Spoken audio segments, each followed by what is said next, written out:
নমস্কার, স্বাগত জানাচ্ছি আপনাদের অল টাইম খবর 24 এর কথামালা অনুষ্ঠানে। নমস্কার স্যার, প্রথমে আপনাকে স্বাগত জানাই এই কথামালা অনুষ্ঠানে।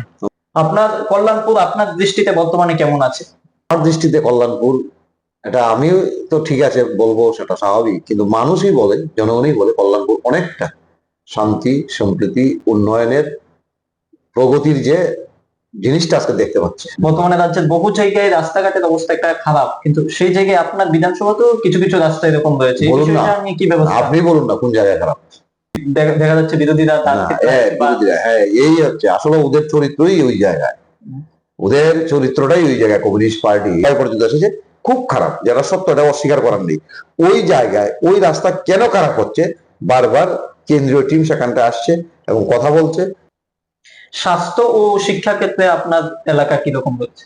আমি তো বললাম স্বাস্থ্যের ক্ষেত্রে আজকে দেখেন কল্যাণপুর ছিল পর্যাপ্ত পরিমাণে আছে staff, doctor, nurse, MPW, pharmacist, টেকনিক্যালে যারা রয়েছে, ল্যাবে যারা রয়েছে, এই রাজ্যকে এগিয়ে নেবে। এক্ষেত্রে আপনার বিধানসভাতে স্বরোজগারী হওয়ার ক্ষেত্রে কি কি পরিকল্পনা বা কিভাবে হচ্ছে? সাধারণ মানুষ, কৃষক বা দিনমজুর তাদের ক্ষেত্রে আপনাদের কৃষকরা তো অত্যন্ত খুশি। ওই কমিউনিস্টই দেখবে না আজকের দিনেও বিভ্রান্ত করার চেষ্টা, নির্লজ্জের মতো, লজ্জা নেই। ভরসা রয়েছে যে না, ভারতীয় জনতা পার্টির নেতৃত্বের কাছে গেলে আমার এই সমস্যাটা সমাধান হবে, সবচেয়ে বেশি যেটা বলে আমাদের। উৎসব পার্বণ বা সাংস্কৃতিক অনুষ্ঠানে কিভাবে আপনি অংশগ্রহণ?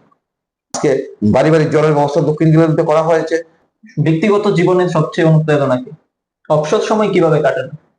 তরুণ প্রজন্মকে রাজনীতিতে আসতে কি বার্তা দেবেন? বা আমাদের একটাই বার্তা, তরুণ প্রজন্মই আসতে হবে এই দেশকে যদি আরো এগিয়ে নিয়ে যেতে হয়। প্রশ্ন রেখে আমরা এই অনুষ্ঠান শেষ দিকে চলে যাব। শেষ প্রশ্ন, আপনি পরিবারের জন্য কতটুকু সময় দেন এই বিদায়ক খবর পড়তে? পরিবারের জন্য সব